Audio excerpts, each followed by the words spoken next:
ये 14 जुलाई 1948 का दिन था जब उस वक्त के गवर्नर जनरल मोहम्मद अली जिन्ना को उनकी अदालत के पेश नज़र कोयटा से ज़ियारत मुंतकिल किया गया था। उसके बाद के वो फ़कत 60 दिन जिंदा रहे और 11 सितंबर 1948 को अपने खालिक हकीकी से जा मिले। बाबाए पाकिस्तान के यही आखिरी 60 दिन इस पॉडकास्ट का मौजू हैं। ये पुरस्रार गुत्थी आज तक हल नहीं हो सकी कि कायदे आज़म मोहम्मद अली जिन्ना को शदीद बीमारी के आलम में कोयटा से ज़ियारत मुंतकिल होने का मशवरा आखिर किसने दिया था।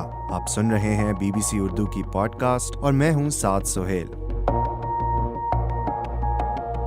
ज़ियारत अपने सनोबर के दरख्तों की वजह से दुनिया भर में मशहूर है और कोयटा से 133 किलोमीटर फासले पर 2449 मीटर की बुलंदी पर वाक़ है। ये जगह जिन्ना की आरामगाह या कायदे आज़म रेजिडेंसी ज़ियारत से 10 किलोमीटर के फासले पर वाक़ है। कायदे आज़म की बहन फातिमा जिन्ना ने अपनी किताब माई ब्रदर में तहरीर किया है कि कोयटा से ज़ियारत मुंतकिल होने का फैसला जिन्ना का ज़ाती फैसला था, क्योंकि उनकी सरकारी और गैर सरकारी मसरूफियात के बायस कोयटा में भी उन्हें आराम का बिल्कुल मौका नहीं मिल रहा था और मुख्तलिफ इदारों और मुख्तलिफ रहनुमाओं की जानिब से उन्हें मुसलसल दावतें मौसूल हो रही थी कि वो उनके इज्तिमात में शिरकत करें और उनसे खिताब करें। ताहम ये बात फिर भी महले नजर है कि जिन्ना को ज़ियारत के बारे में किसने बताया था और वहाँ मुंतकिल होने का मशवरा आखिर किसने दिया था।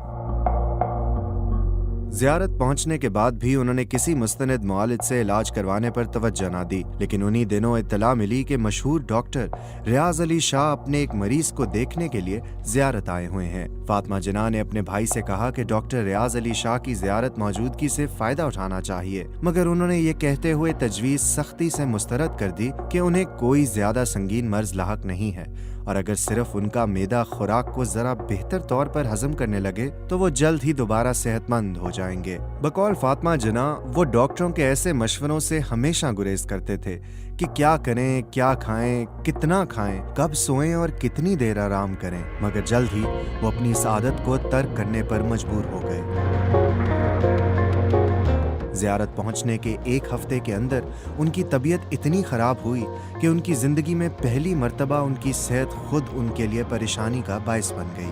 अब तक उनका ख्याल था कि वो सेहत को अपनी मर्जी के ताबे रख सकते हैं, मगर 21 जुलाई 1948 को जब उन्हें ज़ियारत पहुंचे हुए फ़कत एक हफ्ता गुजरा था, उन्होंने ये तस्लीम कर लिया कि अब उन्हें सेहत के सिलसिले में ज़्यादा ख़तरात मोल नहीं लेने चाहिए और ये कि अब उन्हें वाकई अच्छे तिब्बी मशवरे और तवज्जो की ज़रूरत है। फातिमा जिन्ना का कहना है कि जूं ही उन्हें अपने भाई के इस इरादे का इल्म हुआ तो उन्होंने उनके प्राइवेट सेक्रेटरी फर्रुख अमीन के जरिए काबीना के सेक्रेटरी जनरल चौधरी मोहम्मद अली को पैगाम भिजवाया कि वो लाहौर के मुमताज़ फिजिशियन डॉक्टर कर्नल इलाही बख्श को बजरिया हवाई जहाज ज़ियारत भिजवाने का इंतजाम करें। डॉक्टर इलाही बख्श 23 जुलाई 1948 को कोयटा और फिर वहां से बजरिया कार ज़ियारत पहुंचे, लेकिन दिन भर सफ़र करने के बावजूद उन्हें ज़ियारत पहुंचते पहुंचते शाम हो गई और जिन्ना से उनकी मुलाकात अगली सुबह ही मुमकिन हो सकी।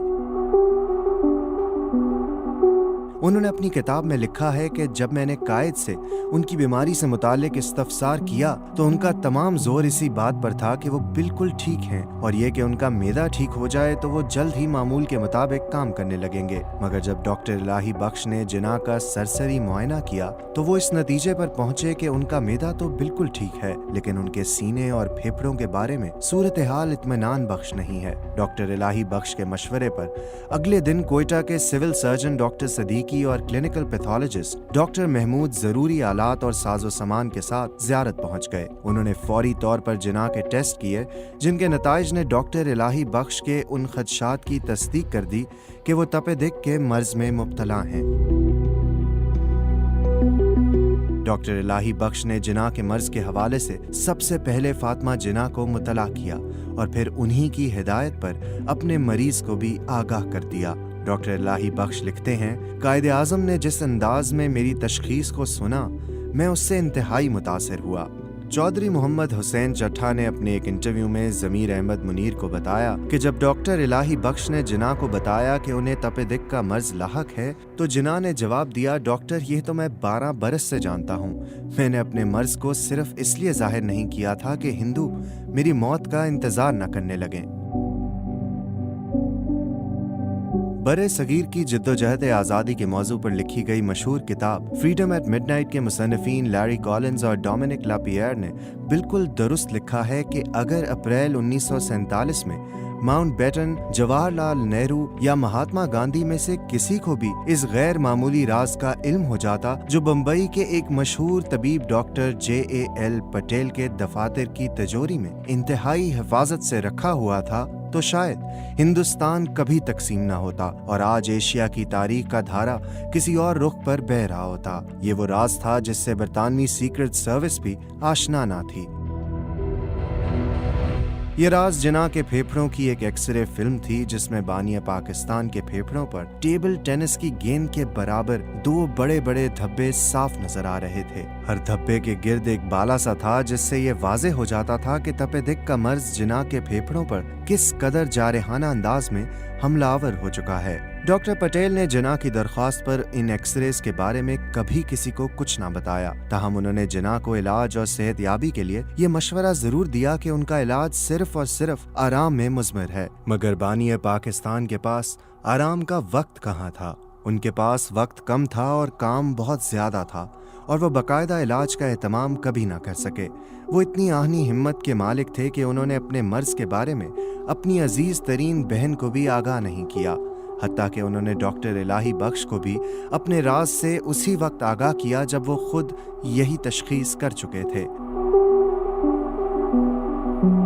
माउंटबेटन ने खासे तवील अरसे बाद लैरी कॉलिंस और डोमिनिक लापियर को एक इंटरव्यू में बताया कि सारी ताकत जिना के हाथ में थी। अगर किसी ने मुझे बताया होता कि वो बहुत कम अरसे में ही फौत हो जाएंगे तो मैं हिंदुस्तान को तकसीम न होने देता। ये वाहिद सूरत थी कि हिंदुस्तान मुत्तहिद सूरत में बरकरार रहता। रास्ते का पत्थर सिर्फ मिस्टर जिना थे। दूसरे रहनुमा इस कदर बेलौस नहीं थे और मुझे यकीन है कि कांग्रेस इन लोगों के साथ किसी मफाहमत पर पहुंच जाती और पाकिस्तान ता क़यामत वजूद में न आता। डॉक्टर इलाही बख्श लिखते हैं, जब मर्ज की तशखीस हो गई तो मैंने एक जानिब इलाज और खुराक में मुनासिब रद्दोबदल की और दूसरी जानिब लाहौर से डॉक्टर रियाज अली शाह, डॉक्टर SS आलम और डॉक्टर गुलाम मोहम्मद को टेलीग्राम दिया कि वो ज़रूरी साजो सामान और सफरी एक्सरेज के आलात लेकर फ़ौरन ज़ियारत पहुँचें। 30 जुलाई 1948 को खुदा करके जिना का बाकायदगी से इलाज शुरू होने के इम्कानात पैदा हो गए थे कि उसी दिन एक ऐसा वाक़या पेश आया जिस पर अब तक खामोशी के पुरस्रार पर्दे पड़े हुए हैं और जो लोग इससे वाकिफ भी हैं उनका यही इसरार है कि इस वाक़ये को अभी भी राज रहने दिया जाए। ये वाक़या सबसे पहले मोहतरमा फातिमा जिना ने अपनी किताब माय ब्रदर में कलमबंद किया था। उन्होंने ये किताब जियलाना की मदद से तहरीर की थी। उनकी वफात के बाद इसका मुसव्वदा उन कागजात में दस्तयाब हुआ जो अब इस्लामाबाद के कौमी इदारा बराए तहफ़्फ़ुज़ दस्तावेज़ात पाकिस्तान नेशनल आर्काइव्स में महफूज हैं। इस मुसव्वदे को 1987 में कायद-ए-आज़म अकेडमी कराची ने किताबी शक्ल में शाया किया था, मगर इस किताब में से इन पैराग्राफ्स को हज़फ कर दिया गया था जो मोहतरमा ने 30 जुलाई 1948 को पेश आने वाले एक वाक़ये के हवाले से तहरीर किए थे। मोहतरमा ने अपनी इस किताब में लिखा, जुलाई के अवाखिर में एक रोज़ वज़ीर आज़म लियाकत अली खान और चौधरी मोहम्मद अली बगैर किसी पेश की इत्तला के अचानक ज़ियारत पहुँच गए। वज़ीर आज़म ने डॉक्टर इलाही बख्श से पूछा कि जिना के मर्ज के बारे में उनकी तशखीस क्या है। डॉक्टर ने कहा कि उन्हें फातिमा जिना ने बुलाया है और वो अपने मरीज के बारे में सिर्फ उन्हीं को कुछ बता सकते हैं। वज़ीर आज़म ने इसरार किया कि वो बतौर वज़ीर आज़म गवर्नर जनरल की सेहत के बारे में फ़िक्रमंद हैं, लेकिन तब भी डॉक्टर इलाही बख्श का मौक़िफ़ यही रहा कि वो अपने मरीज की इजाज़त के बगैर किसी को कुछ नहीं बता सकते। फातिमा जिना आगे लिखती हैं, मैं उस वक्त भाई के पास बैठी हुई थी जब मुझे बताया गया कि वज़ीर आज़म और काबीना के सेक्रेटरी जनरल उनसे मुलाकात करना चाहते हैं। मैंने इसकी इत्तला भाई को दी तो वो मुस्कुराए और बोले, फाती तुम जानती हो वो यहाँ क्यों आया है। वो देखना चाहता है कि मेरी बीमारी कितनी शदीद है और ये कि मैं अब कितने दिन जिंदा रहूंगा।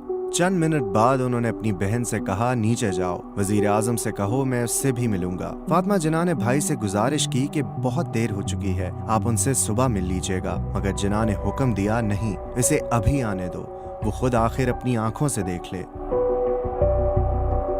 वो लिखती हैं, दोनों की मुलाकात आधे घंटे जारी रही। जो ही लियाकत अली खान वापस नीचे आए तो मैं ऊपर अपने भाई के पास गई। वो बुरी तरह थके हुए थे और उनका चेहरा उतरा हुआ था। उन्होंने मुझसे फलों का जूस मांगा और फिर चौधरी मोहम्मद अली को अंदर बुलवा लिया, जो 15 मिनट तक उनके पास रहे। फिर जब वो दोबारा तन्हा हुए तो मैं अंदर उनके पास गई। मैंने पूछा कि क्या वो जूस या कॉफी कुछ लेना पसंद करेंगे, मगर उन्होंने कोई जवाब नहीं दिया। वो किसी गहरी सोच में महव थे। इतने में रात के खाने का वक्त हो गया। भाई ने मुझसे कहा, बेहतर है कि तुम नीचे चली जाओ और उनके साथ खाना खाओ। नहीं, उन्होंने जोर देकर कहा, मैं आप ही के पास बैठूंगी और यहीं पर खाना खा लूंगी। भाई ने कहा, ये मुनासिब नहीं है, वो यहाँ हमारे मेहमान हैं, जाओ और उनके साथ खाना खाओ। इसके बाद फातिमा जिना लिखती हैं, खाने की मेज पर मैंने वजीर आजम को बहुत खुशगवार मूड में पाया। वो लतीफ़े सुना रहे थे और हंसी मजाक कर रहे थे, जबकि मैं भाई की सेहत के लिए खौफ से कांप रही थी, जो ऊपर की मंजिल में बिस्तर अलालत पर पड़े हुए थे। खाने के दौरान चौधरी मोहम्मद अली चुपचाप किसी सोच में गुम रहे। खाना खत्म होने से पहले मैं ऊपर चली गई। जब मैं कमरे में दाखिल हुई तो भाई मुझे देखकर मुस्कुराए और बोले, फाती, तुम्हें हिम्मत से काम लेना चाहिए। मैंने अपने आंसुओं को छुपाने की बड़ी कोशिश की जो मेरी आंखों में उमड़ आए थे। 17 अक्टूबर 1979 को पाकिस्तान टाइम्स लाहौर में शरीफुद्दीन पीरजादा का एक मजमून शाया हुआ, जिसका उन्वान था the lost days of the कायदे आजम। इस मजमून में उन्होंने मुमताज माहिर कानून एम ए रहमान के एक खत का हवाला दिया। इस खत में एम ए रहमान ने उन्हें लिखा था कि डॉक्टर कर्नल इलाही बख्श के बेटे हुमायूं खान ने भी उन्हें इस वाक़ये के बारे में बताया था। इस रवायत के मुताबिक कायदे आजम पर दवा का असर बड़ा मुवाफिक हो रहा था और वो बतदरीज सेहतयाब हो रहे थे। एक रोज लियाकत अली खान कायदे आजम से मिलने के लिए ज़ियारत आए। वो उनके साथ तकरीबन 1 घंटा रहे। इसी दौरान दवा खिलाने का वक्त आ गया, लेकिन मेरे वालिद अंदर जाकर कायदे आजम को दवा नहीं दे सकते थे, क्योंकि अंदर जो मुलाकात हो रही थी वो बेहद खुफिया थी। चुनाचे वो बाहर इंतजार करते रहे ताकि मुलाकात ख़त्म होते ही वो कायदे आजम को दवा खिला सकें। जब लियाकत अली खान कमरे से बाहर निकले तो मेरे वालिद फौरन कमरे में दाखिल हुए और कायदे आजम को दवा खिलाना चाही। उन्होंने देखा कि कायदे आजम पर सख्त इज़्तिराबी अफसुर्दगी तारी है और उन्होंने दवा खाने से इनकार कर दिया और कहा कि अब मैं मजीद जिंदा नहीं रहना चाहता। इसके बाद वालिद साहब की भरपूर कोशिश और इसरार के बावजूद कायदे आजम ने अपने डॉक्टर के साथ ताउन करने से इनकार कर दिया।